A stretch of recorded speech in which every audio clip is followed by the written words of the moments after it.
Do I think God has a formal diagnosis of autism? No.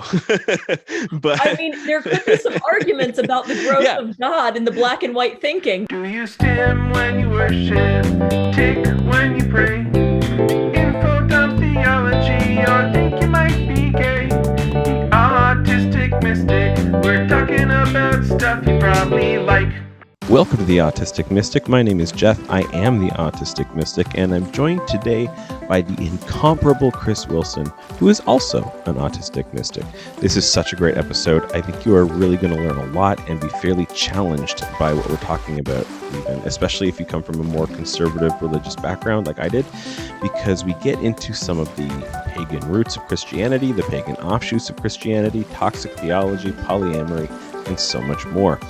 Chris is a pastor in the United Church of Christ. They are a sex educator, former military, queer, polyamorous, trauma support, disabilities advocate, and so much more.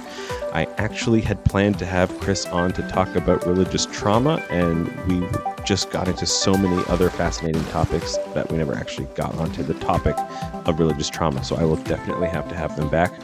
This is the second episode of The Autistic Mystic. If you're listening to this on drop day, I actually released 5 episodes for our launch, so feel free to check them all out. And if you're listening to this afterwards, there's probably more. So buckle up, grab your noise-canceling headphones, and prepare for the info dump of the century. This is Black and White Thinking and Jesus MLMs with Chris Wilson. So I'm so happy to have you here. Thank you for agreeing to talk to me and do this. This is great. I love doing stuff like this. This is fun. I think this is one of the great things about getting to do dual lives on TikTok. I've gotten to talk to a couple of different of the progressive clergy, and it's actually been through TikTok that I've done this. I think this is my 4th or 5th podcast now. Nice. Because there's a deconstruction podcast. Right. There's the incarcerated. Were you on Deconstruct Pod? The deconstruction podcast was when I was one of the first. With Rachel Stryker. Okay. Has a deconstruction podcast.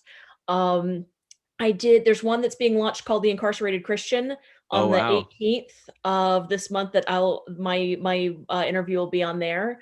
I did one with I'm trying to remember what his podcast is called. From Toxic to Triumph with Matt Pfeiffer, who does a lot of stuff on narcissistic abuse. Okay. It's been really cool to talk to a lot of these different connections on TikTok about all of the kinds of different areas they serve, right, and be able to talk about religious trauma and different communities and just perspectives. It's really fun to me. Yeah, for sure. That's awesome. Yeah, it's been really broadening for my own theology, because I kind of joined TikTok. I was already a progressive, obviously, when I joined TikTok, because I started my TikTok account as a queer church. So probably, yeah, but it really had me challenge a lot of what I was still holding on to from evangelicalism and stuff like that I hadn't really I just hadn't thought about going into well, why do I think that? And people would ask me questions. I mentioned this on the episode I recorded yesterday. People will ask me questions and I'll rattle off the answer that's in my brain. And then I'm like, wait, I worked that out 10 years ago when I was a hardcore evangelical conservative. And is that what I actually believe? Or is that some latently toxic theology that I'm still haven't addressed? One of the big ones was Pastor Tory, the Salty Chaplain. They had their video on Jesus and John being gay lovers. And the beloved disciple. Yes, that was challenging to a lot of people. Yeah, and I didn't really have a problem with it. When I heard it, I was like, well, I don't know about that. But I obviously had been hearing about people have been positing for years that Jesus and Mary Magdalene were an item. And I didn't really I don't buy that either, but I didn't have a problem with it. And so it really made me think about the fact, I'm like, that's some weird internalized homophobia if I'm okay with Jesus having been lovers with Mary Magdalene and not with John, right? There's something of course more taboo about that. Well, and this is one of the things that, I think is important as we talk about it, is that scripture is multi-layered. Right. When we're talking about scripture, just because you can do a queer reading of something doesn't mean that that is the reading of it. Right. And that is something, one of the things I'm so thankful for is that in Chicago Theological, where my seminary is, like, we have rabbis teach us the Hebrew Bible texts. Nice. And I love so that. we learn from rabbis the multi-layered meanings of the text, and we don't have to automatically read the Christology that is overlaid by a lot of theologians into the Hebrew texts. Yeah. And so I very much appreciate that perspective, because it allows me to even walk into the New Testament in a different way. And be able to say, yes, as somebody who is pro-liberation, pro-queer theology, I'm a person who loves these kinds of interpretations. Now, are some of them like just really just throwing in queer because they can? Sure. Sure. I fully admit some of these, there's no reason that you would read this as a queer a story. But do I recognize that scripture is a living thing of people finding themselves within the stories of how people relate to divinity? Absolutely. Right. And so for me, yes, it has value, even if we can argue about the historical narrative and the context originally. Right. And I think there's something really important there. Like, so I did a video that conservatives hated. And then I even got some like people who are like, look, I'm on your side, but you're pushing it with that one. Or it's the one where I was like, God is queer, God's non-binary, God's autistic. And they're like, you can't say God's autistic. And I'm like, well, here's the thing. Like, do I think God has a formal diagnosis of autism? No. But I mean, there could be some arguments about the growth of God in the black and white thinking there. I mean, absolutely. Well, and my joke was always been like, have you read like Numbers through Second Chronicles is just one huge info dump. Like, yeah, I mean, seriously, there are some arguments for God being, if we wanted to say that the Bible is completely divine, we can say the number of times that we have repeated ourselves in this document. Yes. And given caveats of caveats, and then gone onto a side note of all of the people who generated all of the people and the begats. Right. God is absolutely autistic. If we want to say God is the author of the Bible, God is absolutely autistic. That is the info dump of the millennia. 100%. Yeah. and so like, but I was like explaining, I'm like, look, like I'm doing something that I don't necessarily agree with in reading, meaning that's not necessarily there into the text, but I'm doing it for the purpose of allowing neurodiverse people and queer people and genderqueer people to be able to see themselves in the God of the Bible, the same way that heterosexual people have been doing, and cis people and neurotypical people have been doing for millennia. Like, it's like there's a lot of leaps that people are taking, and there's just assumptions that God is this way or this way because this is the way that the majority culture is. And if I can take those same tools that I don't agree with when they're being done by the heterosexuals and cis people and neurotypicals to help autistic people and queer people and trans people see themselves in the divine, I think that is actually hugely important. And even though I don't think God has a formal diagnosis of autism because he doesn't have, like, I mean, Jesus had a physical brain, and if Jesus had the mind of God, then sure, like, but since no being has the mind of God, like, by definition, God has like a different working mind than the typical mind. So like that's and this is where we have to look at the fact that a lot of what we're doing is operating within various constructs. We as Christians hold this construct as holy. And even versions of Christianity is not a monolith. And that's something that a lot of people are really, they see Christianity and they think this is just banner, bumper sticker. It's Christianity. And that's not the case if you actually study it. But a lot of Christian churches have historical amnesia. in terms of recognizing their own place in the development of theology over time. 100%. And so when we're seeing that, of course, it's really easy for somebody who has been educated in an American church that has this kind of historic amnesia, that believes that their doctrine that's no more than 150 years old, Right. that they have been taught that this is the only form of Christianity that exists, or the only true form of Christianity exists, that they've gone through this indoctrination process, that it's natural for them to look at anything else and go, well, that's absolute abomination, that's heresy, that's terrible, that's awful. And we can honor the fact that for them, it probably feels so terrifying that God is bigger than these constructs that they've been taught. That's terrifying, because especially when there's the concept of hellfire put behind it, that you're going to be damned forever, that if you don't convert people, like it's a Jesus MLM, like get your Jesus downline, man, build your Jesus downline.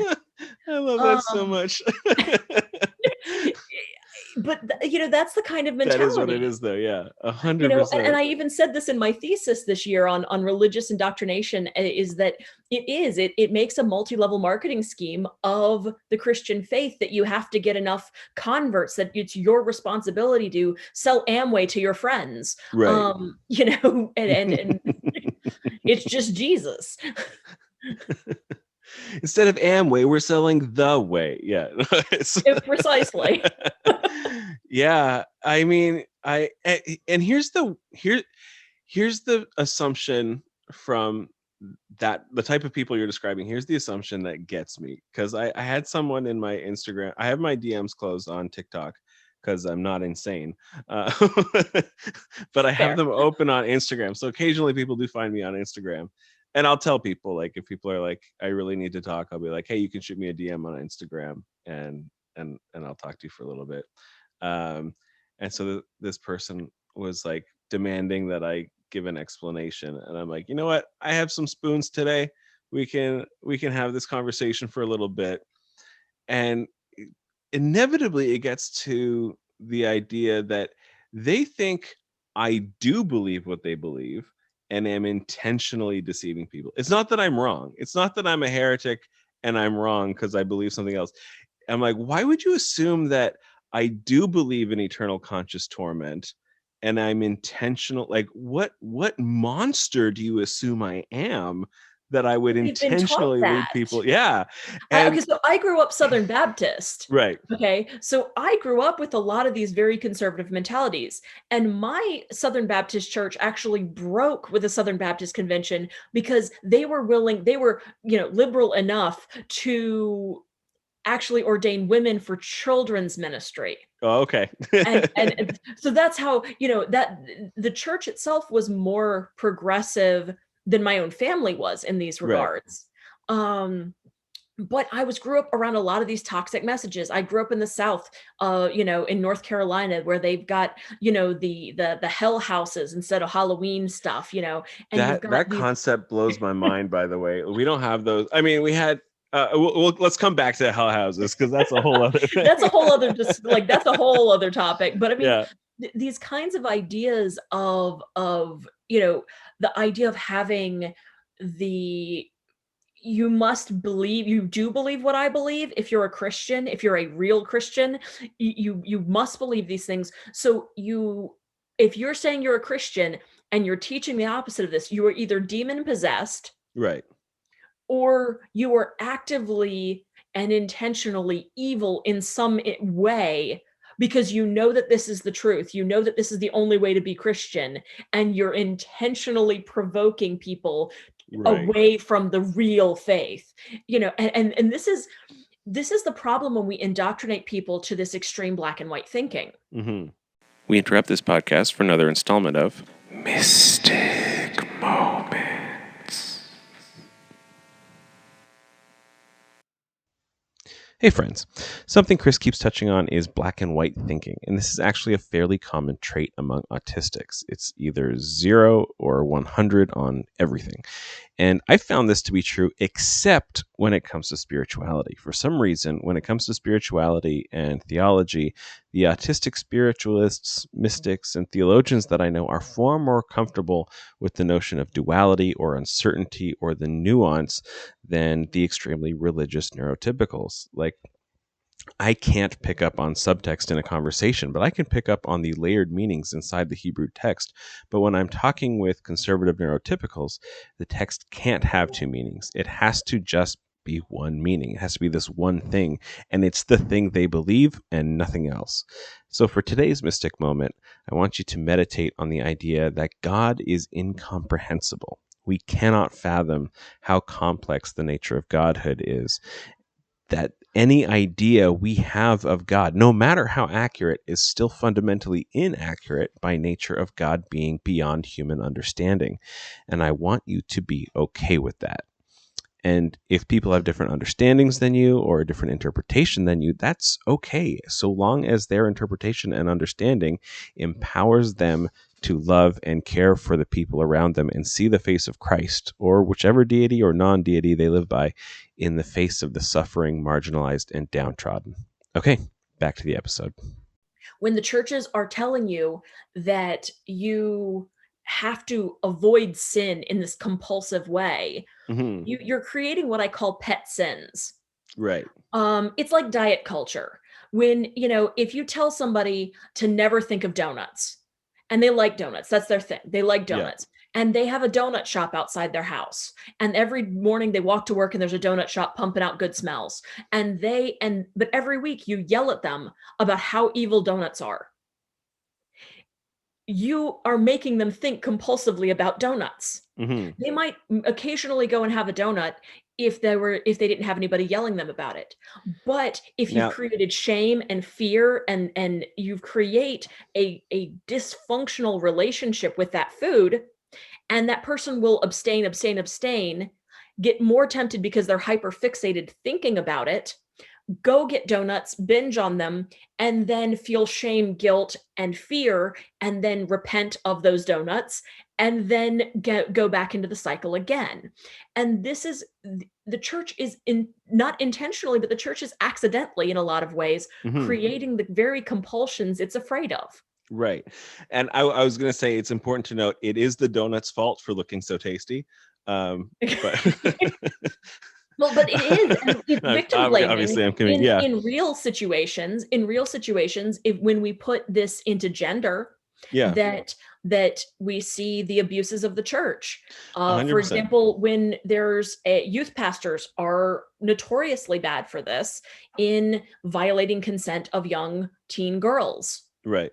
And that there's a blame factor there. Yeah. Well, and even like, in a lot of the churches I was part of as a teen, like all they talked about with the guys was like masturbation. And I'm like, and looking back, I'm like, it's kind of weird that this adult man who was not my father was talking to me so much about how much I jerked off, right? Like that's a weird thing to do. I would I feel like even when I was going into ministry as more of an evangelical, like I was not as focused on that. And so like I didn't, and people would actually approach me and be like, you need to have like purity talks with the guys. And I'm like, I'm not interested in doing that. Like if they feel they have a problem, they can talk to their parents. And if their parents want me to talk to them, then I can do that with their parents' consent.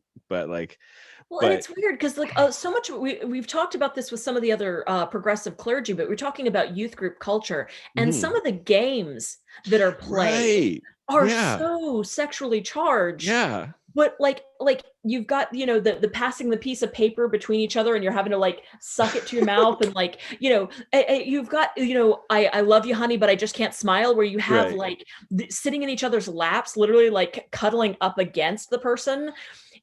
And the youth group leaders would participate in these things. Yeah. And yet, and like all of the youth, like Baptist retreats that I'd go to, they would talk about sexuality in this, like, I've got a smoking hot wife. Right. Like, it's like, so weird. what?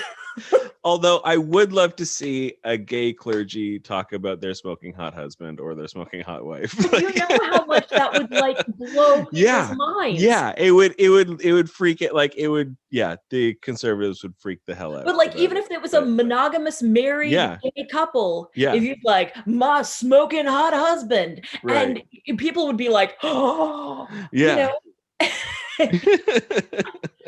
But the culture around it fetishizes it. Right. While also saying, no, bad. Yeah. You're only worth, and it teaches girls. I mean, I remember the sticky tape, if you're with, the rose petals, the cups that people spit in, the chewed gum metaphors. I remember all of that. Yeah. Like, and I'm looking at this going, okay, I teach sex ed. I teach with the UCC and the Unitarian Universalist paired up and have a thing called Our Whole Lives, or OWL. Mm-hmm. And it's a comprehensive sexual education program, and it's inclusive. And it's one of the things that they have all ages of life, including aged like an elderly. So it is a full life. It has different age groups you can get certified in to teach, and you can buy the program to have this as a means of teaching kids and adults at age appropriate ways. Nice. And I adore this program because I think one of the things we have to talk about in sexuality of any kind, in gender of any kind, in an inclusive environment, one of the things we have to say is the church has failed communities because it has shamed it and yelled about it and fetishized it in this weird shut off shame kind of circle. But what it hasn't done is taught stewardship. Right. It hasn't taught genuine stewardship of their bodies, of their sexuality, of their relationships in a healthy way. How do you have a relationship as a teenager and that you're going to have these desires, you're going to want to do these things? How do you do it safely if you're going to choose to? How do we, how do you decide when that's okay? How do you communicate yes and no appropriately? How do you recognize consent? How do you recognize abusive relationships? Or even self-consent, like, because a lot of times, especially I found this after I got married. A lot of the problems we ran into early in our marriage was not the other person's expectations of us, but our own expectations of ourselves. And so we would be like, and that, like, at the beginning of our marriage, we were both still trying to be straight cis people and we're not, and so, but I was like, and we were in like coming out of this evangelical culture, so like I'm the man, I'm the head of the household and the breadwinner and and like SJ didn't have any of those expectations of me necessarily, like, other than like we were both like, I guess you're the head of the household, and we were both super nervous about that because that is not my strong suit, that's not my gifting. But like my expectations of what a man was in terms of like a breadwinner or what a husband does and how a husband acts and how a husband takes care of his family, like SG didn't have any of those expectations of me. SG just wanted me to be me. Exactly. And that you can violate your own boundaries in this frameworks. And I'd say that we do this in terms of gender. We do this in terms of, I've noticed it in the past few years, having to deconstruct my assumptions as I've moved into church clergy positions of what I am and what being a minister is versus what it looks like from the outside to other people, what those expectations are from other people. And am I holding myself to them even when other people are not? And there's a lot of that in churches in general. And sometimes it is genuinely from the outside. A lot of the gender roles are reinforced by toxic church communities. A lot of the sexual, shame is reinforced by religious communities. But we also see this as a self-imposed thing. Like, you internalize it after a while, and violating your own boundaries and learning to differentiate what your true personal boundaries are versus this indoctrinated self that you've learned to adapt to. And that's so important. And and so like right now too, I'm coming out of the last church I worked in. I was hired part-time. There's no such thing as part-time ministry. You always end up working full-time. Because they're like, well, we don't have the money to pay you full-time. You only have to work 20 hours a week. Okay, am I still expected to show up every Sunday? Yes. Am I still expected to show up to every Bible study? Yes. Am I still expected to show up to every potluck after church and on Tuesday nights or whatever? Yes. Are we leading an alpha group? Do I have to be there? Yes. I'm like, okay, so already we're at 50 hours a week and you're going to pay me for 20. Okay. And no health benefits. Okay. And so, but I was like, at that point in my life, I was really struggling to hold on to the identity of clergy, because I kind of like had just a string of my first church went really well for about 5 years, and then things kind of took a toxic turn towards the end. And part of that was me, but part of that was the congregation and some things that were happening there. And the next two churches hired me on for specific purposes that they later sort of figured out they didn't want. And so like it happens with group dynamics. Yeah, absolutely. And so, but I was like, I had like no healthy boundaries at my last church, and people would call me whenever, and I would drop whatever I was doing and focus on the issue at the church, because I was like struggling to hold on to this identity as clergy. And I totally burned out, thought I'd never work in ministry again, thought I might never work again, because I had like there was a lot going on in my life, and I was just kind of like, I don't think I'm the type of person who can work. I got to figure out how to get on like disability or something like that. And now coming back into it, I'm having to remember that those were not healthy boundaries that I had at my last church. And like, so now I'm about to like start implementing like, okay, these are my office hours. If you're having like a legitimate 911 crisis, absolutely, I'll be there for you. Otherwise, if you have questions or concerns about your faith, you can reach me Tuesdays and Thursdays between 6 and 8 or something like that. Like, and that's one of the things, like, I've actually been very lucky. My pastor at my UCC church, who's been supervising kind of my member and discernment process with the UCC, right? Because I'm ordained interfaith and non-denominational, but I am the UCC process is a little different, and he's got amazing boundaries. Like Nice. the man has better boundaries than anyone I've ever met. Maybe too many. I don't know. That's not my. But he's a boundary factory. But but one of the interesting things for me is we're very similar in temperament and personality. And I am the type of person, I actually have very good boundaries in certain areas of my life. And my boundaries, because of being part of queer communities and marginalized communities, a lot of my boundaries are more like meandering rosebush paths, that I can talk about a lot of topics that are taboo, and I don't have any problem talking about them. I have, taught sex ed for many years. I've taught boundary training and safe, sane, and consensual and RAC in alt and kink communities. I've taught a lot of these things in very different places. So walking into a church, I sound like I have no boundaries because I can talk about all these topics to them. Right.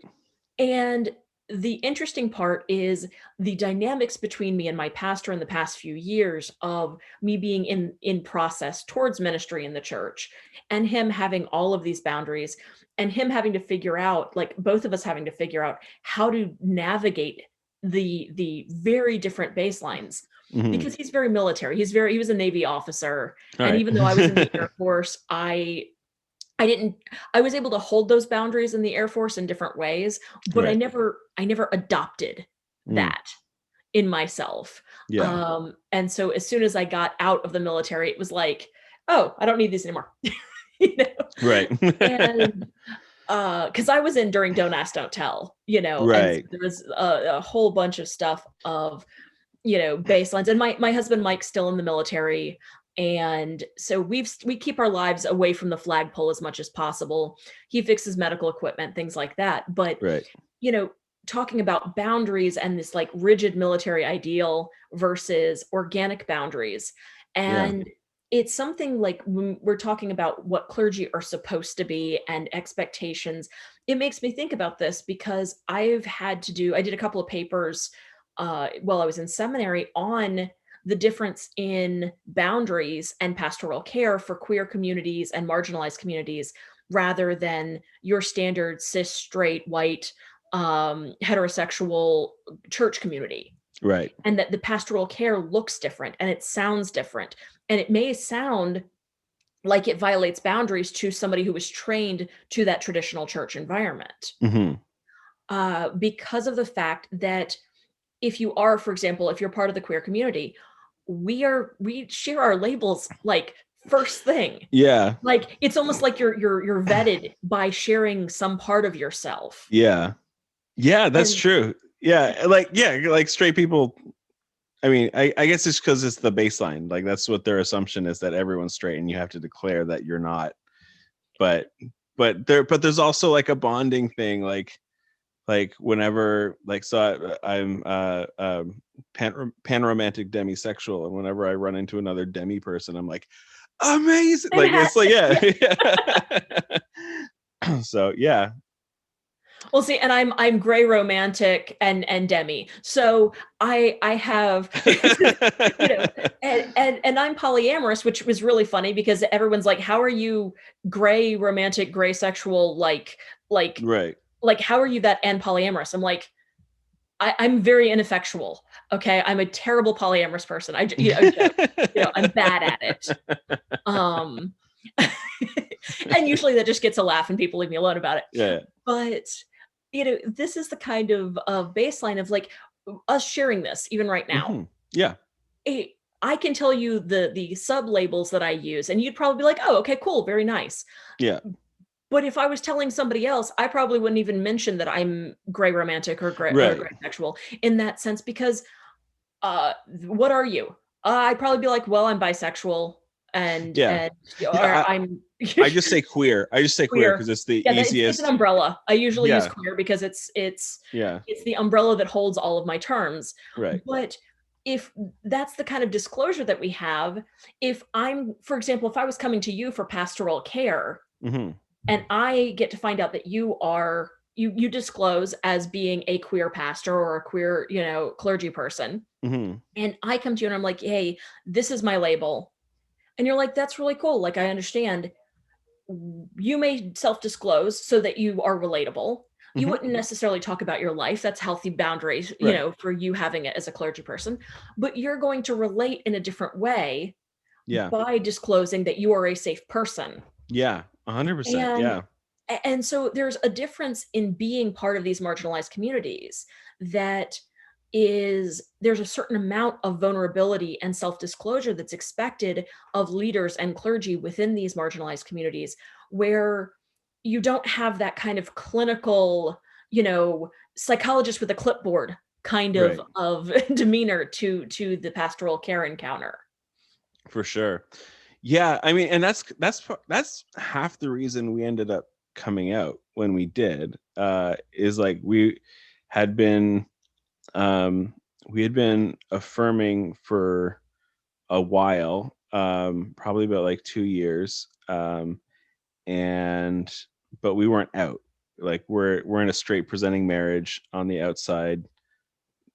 John looks like they're AFAB, and I'm AMAB, and I identified as male as a functional label until like a month ago when I learned the term Audigender and Audixenby, and then I was like neuroqueer. Nice, I love that. Yeah. But like I hadn't heard of neurogenders before, and then I was reading up on them, and I'm like, oh yeah. And it was the first time I felt anything about gender. Like I didn't have gender dysphoria. Gender apathetic is so real for most of us on the spectrum. Yeah, like, and so hearing about, like, because I was just like, I was referring to myself as gender agnostic. I'm like, male is a functional label, but I wouldn't be upset if someone called me a female or something like that. Like if someone was trying to insult me or something, I was like, oh, I'm like, yeah, girls are awesome. I don't know what you think that is. What is insulting about that? Like, figuring this out. I'm in a, what if someone looked at my family from the outside, they'd be like, Right. okay, husband, wife, daughter, son. Right. Except none of us match that. Right. You know, my husband, well, he's gender apathetic. Right. Aro ace. Mm-hmm. I'm, gray row, gray ace. I am non-binary. I have a trans daughter Mm-hmm. who's mostly gender ambiguous and hasn't figured out what she even wants to call herself for anything else. And then I have an intersex son. And so literally, I joke, I have the whole set. None of us are cis, none of us are straight, nothing, like it doesn't, nothing matches, but we on the surface look like your standard, standard American family. Right. But this is one of those things about appearance versus reality. We also all pass as white. None of us are white. Okay. I'm mixed race Melungeon. My husband's half Korean, and my children are both mixed race as well. Right. So, we are all, what we seem is not what we are. Right. And so it's interesting in terms of a world of navigating identity politics and perception and privilege, that I have a ton of conditional privilege. Mm-hmm. I am physically disabled and neurodivergent, but I have educational privilege and academic privilege in a way that I can talk and I can appear to be a straight white female, cis female in a presented way that could look like I'm in a straight marriage. But the minute I open my mouth, all of that goes out the window. And then they're like,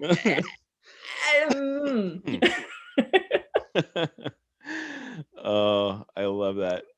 Yeah. Oh yeah. But we came out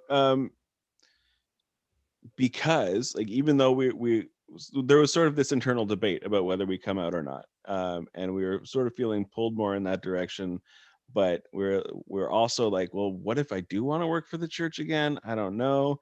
And then 6 people in 1 month contacted us and were like, I'm gay. And they were like all like either past parishioners or past kids from my youth group. And they're like, I'm gay, or I'm bi, or I'm pan, or I'm trans. And I don't feel like there's a home in the church for me. And I don't know what to do. And I need you to tell me what your views are on homosexuality or on trans issues. And so we first just came out to them. We're like, we're gay too. Like, saying that quietly. Yes. Yeah. But then it just became like after so many came forward, like in the span of a month, we were like, this is an emergency. This is a dire need in the church. And yes, there are, like, Canada has, like, we obviously have a large Anglican. We're still under the crown, so like the Anglicans have a huge presence in Canada. They're fully affirming, lots of gay Anglican priests, but like within our tradition, it's something that like the Canadian Baptists are wrestling with right now, but it's like a 50-50 split. Like half of the Canadian Baptists want to be more progressive and like allow ordination of queer people and allow queer weddings, and half of them really don't. And we have similar, I mean, even within the United Church of Christ in the US, we're congregational polity, just like Baptists. And so we actually ally with the American Baptists that are more progressive. There's a number of, the UCC is kind of an amalgamation of different traditions anyways. Right. We were kind of we have a number of different threads that lead to this. So some of our churches actually come from really conservative lines. Yeah. We have only about 25% of the congregations have signed on as open and affirming. But just because they have an open and affirming doesn't mean that they practice it. And just because they don't have it doesn't mean that they're not. Right. Yeah. And so it's one of those weird things, because in a lot of areas it's too controversial for them to declare that they're open and affirming. Right. And so they don't. But they're more than happy in church culture to be open to that. And then I've found some that are open and affirming in name, but that really just seems like they like rainbow flags on their walls and do absolutely nothing about it. Right. Well, and we have a really sneaky. So I came out of the Canadian Baptists of Ontario and Quebec, and like I said, they are wrestling with it. I'm hopeful. I just can't wait, right? Like I'm like, if I'm going to serve this community, I need to be able to marry them and fully serve them now. But there is like a sneaky workaround. There's a secondary off split from the Canadian Baptists of Ontario and Quebec called the Gathering of Baptists, and they do allow for their ministers to like marry, to like officiate same-sex, same-gender weddings, and so like while the CBOQ doesn't allow that, if your credentials are held by the gathering, but your church is a member of the CBOQ, then you can technically do the weddings and still vote in CBOQ stuff. Don't you love polity when you're sitting there like, okay, well, if, but then, but sort of, but maybe. Well, and we see this with a lot of different denominations. You've got the different the way that the churches are structured in their, how they do this. And even where we have the Anglicans, the Episcopal Church, that they are overwhelmingly supporting. I know I grew up with conservative Episcopal churches. Right. Oh, yeah. I grew up with very non-affirming Episcopal churches. Yeah. And we have we have them here too. Yeah. But and that's the interesting part is even with a blanket statement of acceptance, the individual churches very often deviate. In practice. So even the polity, when you have kind of a guidance that doesn't affect like you would in when you've got congregational baselines, everyone does what they want to do, right?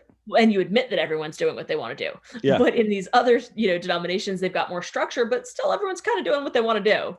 And so I always try to warn people when they're looking for a church, looking for an open and affirming church, looking for some, whatever the terminology is for that denomination.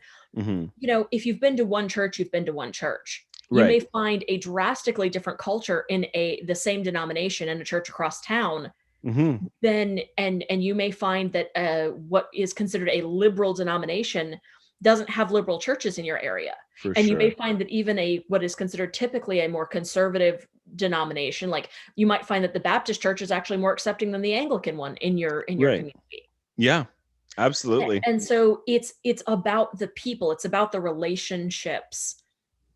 And I always, one of the things we talk about a lot on TikTok is how do you recognize a good church versus a bad church? Yeah. And I think that's something we have to talk about, because people, talking about holding ideals of what ministry looks like or what gender looks like in our heads. A lot of people have this ideal of what church is supposed to be, especially if they've been hurt by the church before. Right. That the church can't have any politics. And I don't mean even like liberal or conservative politics, like the normal human things that happen in a group shouldn't be there. Like there shouldn't be tension. There should be everybody happy, lovey-dovey, there's no tension, there's no arguments, there's no. Well, and like tension done well is when the most growth happens. Like if you can manage the tension, like if everyone's lovey-dovey, then that's when you sort of slip into these dogmatic ideologies that you can't break free from. If there's tension and you're willing to wrestle with it, and like I hate conflict, I will avoid conflict like the plague, but even I know this, like if there's tension and you can manage it well and you can wrestle with it, that's when like everyone's views start to like become a little more malleable, and you're able to sort of say like, okay, like these things I thought were super important, I can see why I don't need to hold on to them in order to serve you, who I don't always agree with, but and in serving you, bring you over here. And it's not like a meeting in the middle where like what's the Malcolm X quote, where if you pull a 6-inch blade out of a person 3 inches, that's not called progress or something like that. Like that's not what exactly. Like, and this is where we can talk about the fact that it is hard. A lot of people are conflict avoidant, and our society doesn't teach us how to deal with conflict in healthy ways. It teaches us how to beat each other on the head with verbal baseball bats. It teaches us how to be us versus them. It teaches polarization. but we have very much lost the nuance of dynamic interplay. Right. And it's one of the things I've really appreciated about being trained in community organizing, because it's one of the things they train us on in the Industrial Areas Foundation, which is the organizing group that I'm trained with. And they talk about, power and dynamics and public relationships in a way that I don't have to agree even with your worldview. But Right. if I recognize that your self-interest and my self-interest align in some way, Mm-hmm. I can have a public relationship with you on that issue in a way that's mutually beneficial. Yeah. And if I build my public relationships, not my personal, private, supportive relationships, not the ones, Right. not my family, not my chosen family, Yeah. but my public engagements, my the people I don't need to seek out approval from. I need respect from, but not approval. Yeah. Those public relationships, if you're able to interplay and work with that and say, I don't have to agree with you, but both of us need to have medical care. You've got, Yeah. you need medical care. I need medical care. Let's work together on getting medical care. Right. We can actually work on establishing social power in a way that gets things done, even though we fundamentally disagree. Right. And that's been something that's been very powerful for me, because it hurts sometimes as a marginalized person, because I work with a lot of historically Black churches. Right. And they're struggling really hard with issues around LGBTQIA plus acceptance. Yeah. And the white churches in our area, historically white churches, are struggling with dismantling racism. Yeah. And so we've got white churches that are trying to dismantle racism, but are usually a little bit more open and affirming for LGBTQ. We've got the historically Black churches that are very, progressive social justice in a lot of ways, but are struggling with acceptance of LGBTQ. Right. We've got, we're doing great things together in community organizing, but it takes a lot of work to be able to sit there and, do you acknowledge that this person said something that's problematic and harmful, or is it the time and place, because right now we're trying to bring togetherness? Right. Are we, it's a hard thing. Yeah. And I think like, so, and like part of my thing, because I think what's important there is when you do get those two groups together who don't agree on certain issues, they are able to start seeing each other as humans. Whereas before, like, it's not that you don't understand that another human is a human, but it's more of a concept. Like, for a lot of white people, a Black person is a concept because they don't have a firm schema of a Black identity. And so, possibly likewise, like you were saying, for the Black churches you work with where they're struggling with LGBTQ, the LGBTQ person is a concept, not necessarily like, exactly. and I'm like, obviously they know LGBTQ people, they might, that might just not be out, but once you start bringing them together, even though they don't agree, they're able to start seeing each other as humans and able to start building those relationships. And that's where the growth can happen. The flip side of that is, like, I know, as part of a grander narrative, I'm more than, like, I have lots of friends who don't agree with me, with my lifestyle, quote unquote, right? Like, but who are willing, like, who are way more conservative, but are willing to trust that the Jeff that they've known for 10 years isn't going to abandon reason and isn't going to abandon, like, morality. Like, he's not going to do something that goes against his moral character. So if he's doing this, if he's out of the closet and he's preaching LGBTQ acceptance in the church, it's because he believes it's right. And so they're willing to, like, live in that tension with me, which I appreciate. I know I'm not going to change the whole church on that, so I don't mind being more verbal baseball bat, however you put it, to the church at large about harmful things, to call in the people that they are marginalizing and that they are abusing, and to, like, point out, like, this theology is unfounded and ridiculous. You deserve love. come with me, right? Well, and that's one of the things I see in a lot of the progressive clergy on TikTok is that, Mhm. not all of us agree with each other Right. on some of these issues. I'm sure plenty of them are probably curious about the fact that I'm openly polyamorous as a Mhm. clergy person. And yet it's funny because I'm doing these things, I'm being open, and the United Church of Christ just literally held a summit on polyamory, on a study Right. that was being done in Canada that they were talking about, and because we partner with the UCC Canada, Mhm. and Yeah, there's also called the UCC, but United Church of Canada instead of United Church of Christ, which yeah, I'm and like, we do partner with them, which is funny. yeah, So they're both UCCs, but they're different names. yeah, Um, yeah, and but I look at this and I see that they're these clergy people are progressive clergy, but they disagree on different levels with yeah. my baseline. But I also can acknowledge fully that the people that they're called to engage with are Mhm. not the people I'm called to engage with. Right. Many of them started out very conservative and are helping people who are conservative slowly open their minds to these other Right. places. I am not in that place. That is Yeah. not who I'm reaching. And Right. I think that's where we can talk about the diversity of ministry, if we want to talk about it as the parts of the body of Christ, Mhm. that I've recognized my calling doesn't look like their calling. That Yeah. the people I'm reaching are going to identify as atheist, as pagan, as heathen, as agnostic, as spiritual but not religious. Those Right. are my people. Those are my Mhm. folks. They're Yeah. gonna be polyamorous and queer and neuroqueer and every flavor of the rainbow on these things. Mhm. And many of them will never accept the label of being Christian, regardless of whether they agree with me or not. Right. And I love that. Those are my Yeah. people. I love it. I'm there too. I was so surprised to learn, like, a few months in on doing TikTok, that like a sizable chunk of my following are Norse pagans. And I was just like I was like, why are you following me? Like, I'm fairly adamantly like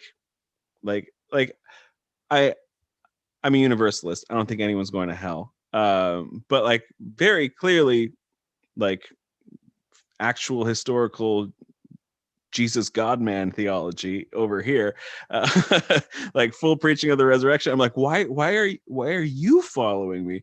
And then like I had this really great experience. One of them contacted me and asked if he could do a rune reading for me, which Mhm.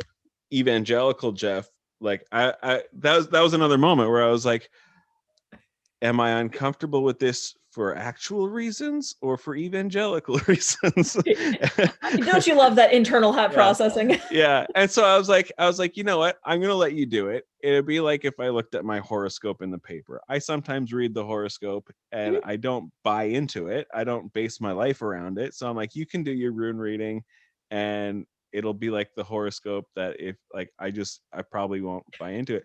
But what it ended up being was like he they draw the stones, and if they draw them face up or face down, it means different things, and each stone has like a different symbol and meaning on it. And it Yes. was just like an exercise in meditation and gratitude. And Mhm. it was like, okay, I pulled the ox, and the ox means like health or wealth or so, I forget Mhm. what it was. And he was like, so like just like spend some time being grateful for the things that you have. And I was like, and it was like literally like just take a moment to stop and express gratitude to your creator. And I'm like, that is, I almost think Christians should be doing this. Okay, so I'm gonna give you a little bit of my background here because Yeah, go for it.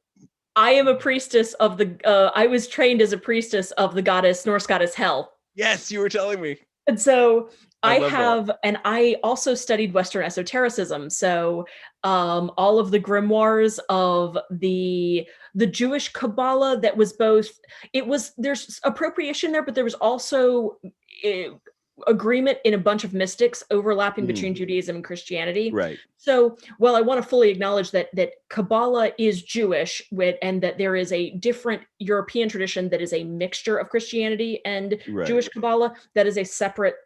They spell the words differently. Okay. But Western esotericism has a bunch of the grimoires and is the Christian Jewish flavored mysticism. That mysticism is what created the tarot deck and and then from that, the tarot deck and these Western esotericism, if you go down the line, those secret societies of this is actually what eventually created Wicca. So it's really funny. It's like a direct descendant of... there's a lineage of Western esotericism, which is Christian and Jewish mysticism mixed together with a little bit of pagan flavor. Right. That directly led to Wicca, which is that so often is demonized by modern Christianity. Yeah. Well, and like, and the way that the early church spread, and the way that they we could talk for hours about like colonization tactics of like appropriating a culture's god into your own practice, which happened a lot through like the praying to the saints, and like there's documented saints in the Catholic tradition that are just gods from other cultures. Yeah, they're just absolutely. Yeah. Well, and one of the interesting things there is that a lot of people blame Christianity, which fully admit history of Christianity is terrible. Like, not trying to excuse any of it. We suck. History of the church, absolutely bad. But also a lot of the cultural beliefs had already been destroyed and decimated in the cultural identities during the Roman occupations, well before Christianity became a state religion. Yeah. And so we have to recognize that, yes, Christianity in historic baseline, bad, did terrible things, crusades, awful, like all of these things, bad. But it was the Roman Empire doing that well before Christianity ever got there. Yeah. And Christianity was adopted out of a marginalized group. And it's like when we have, I consider it the same as how we've got capitalism, rainbow capitalism. Right. And people and corporations using BLM as a slogan to try and sell things. Yeah. I think that Christianity became that from what it started out as, into the state religion of somebody who was already decimating cultures all over the place. Right. Yeah. But specifically though too, like that like the adoption of like the Easter symbolism or the Yule symbolism. Me Jesus didn't lay eggs? I thought Jesus laid eggs. Jesus is the Easter bunny. He puts on the ears and he hops around and like taking from the god Yoster, and like the Yule symbolism, and taking from like the balls we put on Christmas trees are literal symbolic testicles because of a priest of Minerva, I think. Like it's and we've also got we've also got the inclusivity of the actual Siberian Kanti and Mansi shamanism, and their traditional shamanistic winter cloak that and the red fly agaric mushrooms with the red and the white, and that's how we get the Santa Claus and oh, interesting. So you've got the whole shaman tripping balls on magic mushrooms and flying through the sky, and so like that's nothing biblical about that, right? So when we're doing all this like appropriating of other cultures for the purpose of colonization and spreading the gospel, and like again, it's been used like throughout time. Like that's like the Romans did it to every culture. They did. The Greeks did it. Like the Seleucids did it. Tried to do it to the Jews, and it didn't work. And that's what the Maccabean revolt happened. But like the Jews did it to the Canaanites when like they moved into Jerusalem, and humans just suck. Like let's just be honest. Humans in groups tend to be like, "Hey, that's mine now. I made this," and you're like, "No, you didn't. Those were mine." No, I made it. Like, it's new and it's different, but it's the same. So but like how could we not expect like these fringe forms of mysticism to like break off into their own traditions like Wicca and stuff like that? Well, and I love it because I'm a mystic. Okay, like I'm absolutely like you're on the right show. You're on the Autistic Mystic. We have in my UCC church, we've got a creation spirituality group. And so we talk about the via positiva, via negativa, via transformativa, all of the stuff, the Matthew Fox stuff, the whole like spiritual transformation. We've got folks who are like even my mainstream morning service part of the church has people who are agnostic, atheistic. The evening service is more of a circle. We don't have preaching in a traditional way. And that ends up being, we've got folks who identify as pagan and who find comfort in that.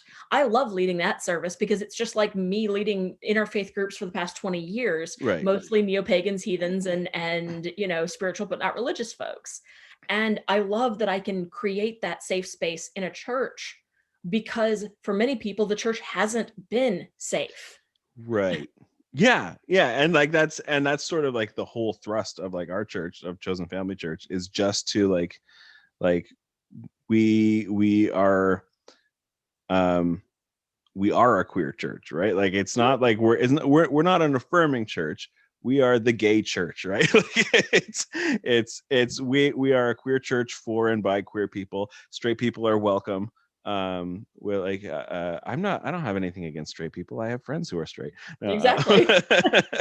but like it is the space. Our church is the space for queer people because there hasn't been that safe space, and because so many spaces are deceptive. Like it seems safe, and then you trust them and you give them your time and your love and your energy, and then you find out, oh no, we can't baptize you, you can't serve here, you can't get married here, right? Well, yeah, and there's this whole identity. Yeah, there's a ghost cat. All I can see is like, oh, there he is. He gets mad when I'm on Zoom for too long, right? And so he comes over and has to shove his tail in my face. But like no, I think honestly, it's a one. It's a very effective marketing tactic. If we're talking about marketing, is that being obnoxiously different is absolutely a successful marketing tactic. Yeah. But at the same time, it's also absolutely needed in the fact that churches have been so terrible to various marginalized groups that we need to have a church that is obnoxiously inclusive. In a way that says, no, you guys have your own churches. This is for us. Right. 100%. I will let you go soon because we've been talking for an hour now, and your cat is getting angry. I did want to ask you, how has just because like my original conception for this, I love where our conversation has gone. It's not gone anywhere I thought it would, but I love it. I was joking last night when I was recording the first episode. I'm like, I might rename the show Rabbit Trails.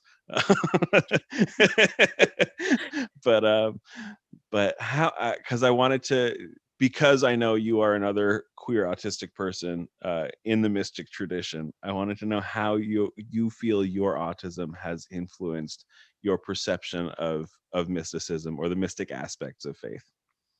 I think for me, one of the things that mysticism gave me was the ability to accept that duality, like the black and white thinking I have, is both true and false at the same time.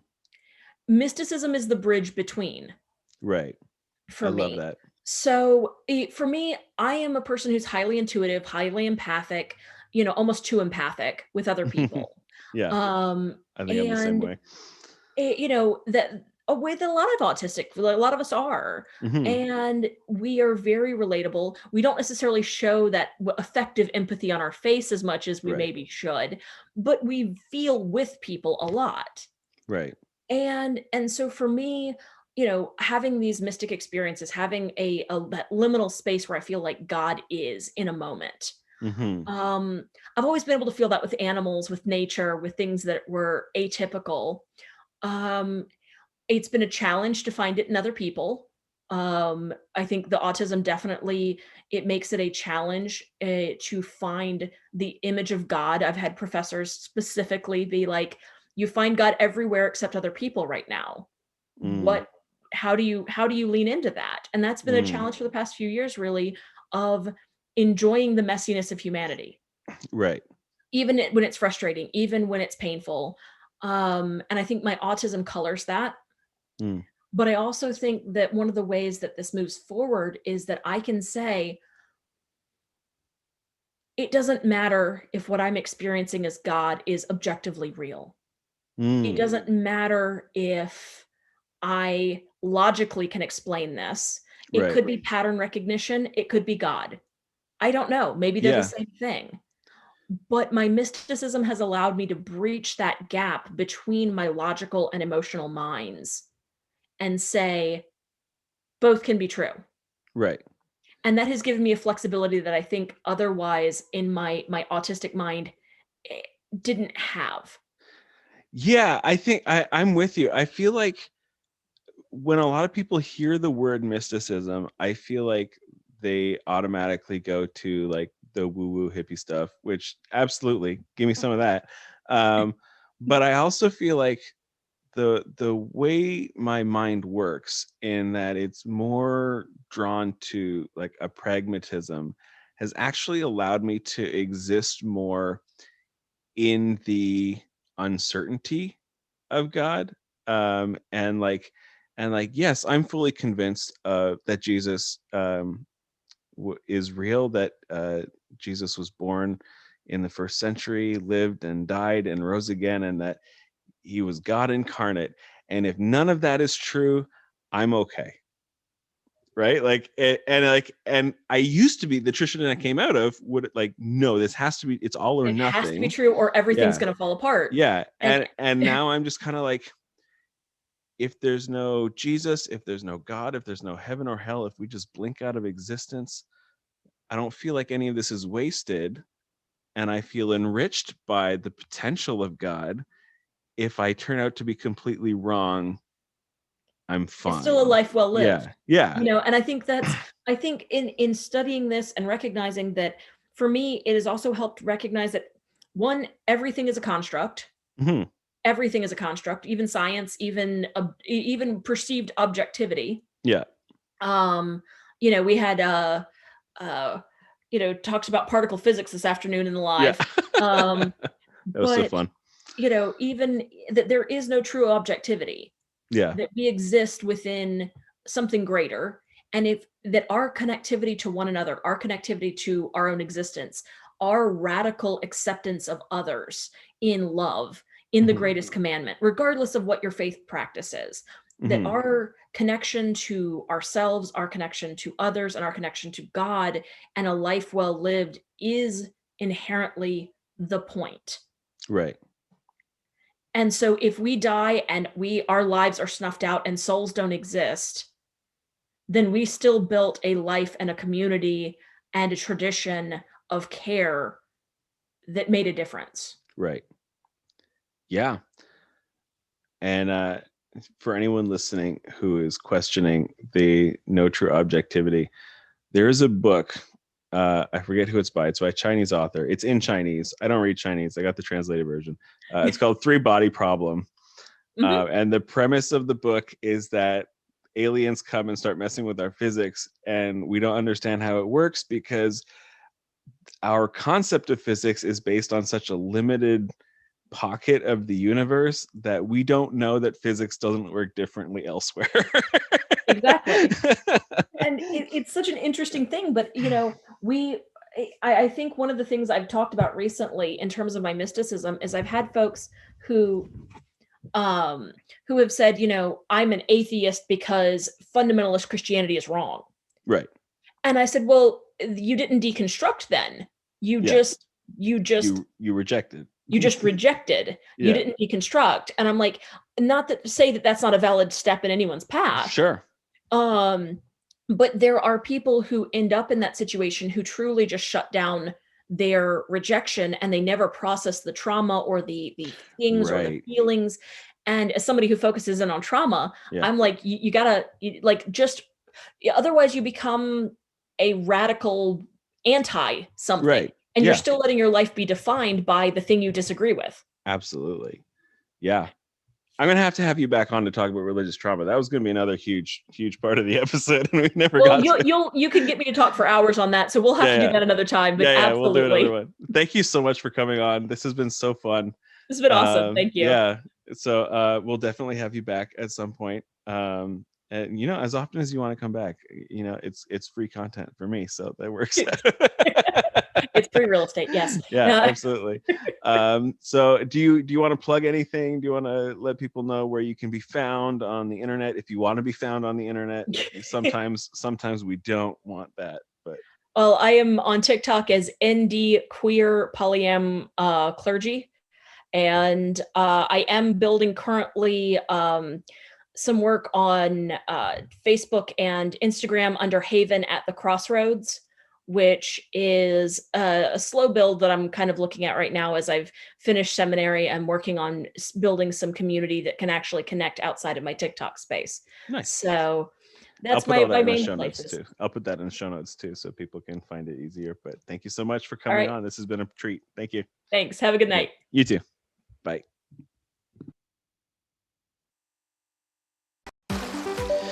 We did it. That's the episode. Congratulations. If you like this show, it would be a huge help for you to rate and review it on Apple Podcasts or wherever you listen.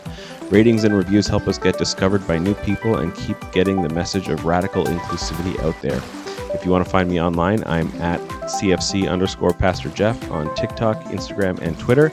You can find this show and other projects I'm working on at theautisticmystic.ca. And if you want to come to my church, Chosen Family Church, which is an online church community by and for queer people and their allies, you can go to chosenfamilychurch.com and click on the Join a Zoom service link. Until next time, remember that you are the divine image of God, the chosen vessel for the Holy Spirit, and the way God interacts with creation, and so are the people you hate. Love you.